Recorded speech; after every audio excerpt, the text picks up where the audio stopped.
Bratislavská boxerňa uvádza krátky film. Ženský tréning A. Tento film je venovaný všetkým našim dievčatám a ženám, ktoré už nepoznajú hranice medzi ženským cvičením a na prvý pohľad čisto chlapskou záležitosťou, akou je tréning bojového športu. Venujeme ho ale aj všetkým tým, ktoré ešte hranice poznajú. Všetko sa to udialo úplnou náhodou asi pred 8 rokmi. Vtedy to bolo o absencii motivácie bez akéhokoľvek smeru alebo plánu. Takže som oslovila môjho najbližšieho človeka, nech mi teda ukáže a poradí, ako upliesť bič. Po zoznámení s mojou situáciou, že kde a ako prebiehal môj tréning, sa v jeho výraze miešal smiech s poľutovaním, pričom mi povedal, že sa budeme musieť vydať cestou, ktorá má úplne iný smer. A v jeden upršaný deň mi dal moje prvé rukavice a vtedy sa to začalo. Od tej doby až dodnes som tým trávila hromadu času a miestami pri plnení svojich stanovených cieľov sa to stávalo až chudovou záležitosťou, kde neexistovali pre mňa žiadne prekážky a nemyslím tým len tie športové. Časom a zase úplnou náhodou som automaticky začala posielať myšlienku ďalej a dostalo sa mi postupne veľkého záujmu a uznania.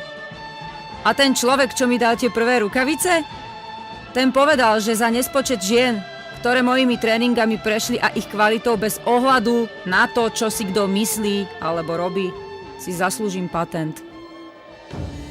Ak by som mala popísať svoj pocit pri prvej návšteve tohoto miesta, musela by som priznať, že to boli pocity takej malej úzkosti, pochybnosti, či som sem vôbec mala chodiť.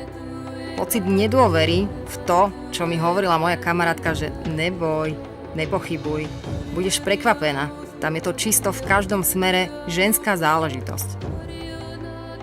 Tam na teba nebude nikto pozerať, či niečo vieš, ako vyzeráš, alebo aké sú tvoje športové schopnosti.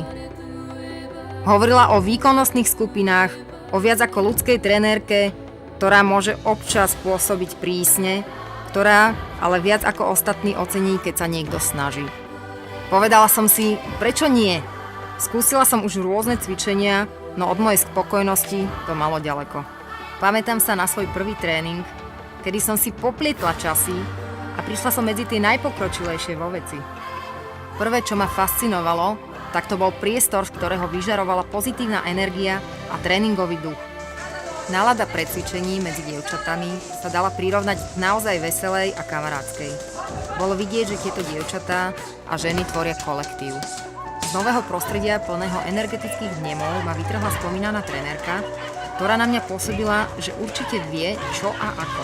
Bolo mi jasné, že som neprišla na správny tréning, na čo ma ona vyviedla ale z omylu, že to jej ani nikomu vadiť nebude, ak si svoj prvý tréning skúsim v tejto skupine.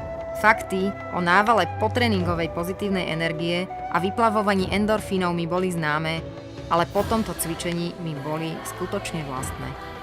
Po všetkom som ležala na zemi, lapajúc po dychu, snažila som si zrovnať myšlienky so zavretými očami, pomaly som rozdýchávala tréning, o ktorom mi bolo povedané, že ho mám ísť podľa vlastných síl. Nedalo sa. Samotné akčné cvičenie s atmosférou kolektívu ma úplne pohltili a bolo mi jasné, že človek, ak je správne namotivovaný, dokáže zajsť oveľa ďalej, ako by si bol myslel. Otvorila som oči a silné neonové svetlo nado mnou prekrývala športová silueta usmievavej trenérky s otázkou. Tak čo? Ťažké? Ľahké? To záleží od každého zvlášť, ako sa do toho vloží. Vieš, ja ťa budem iba viesť a motivovať, ty si sama udaj laťku. Všetko ostatné už záleží iba na tebe. Až sa ale rozhodneš to napáliť, ľahké to nebude. Budem tu a budem ťa sprevádzať na tvojej ceste k zdokonaleniu. Tak odvtedy som sa stala toho súčasťou. A nie len vďaka trenérke a kolektívu, je to pre mňa viac než tréning.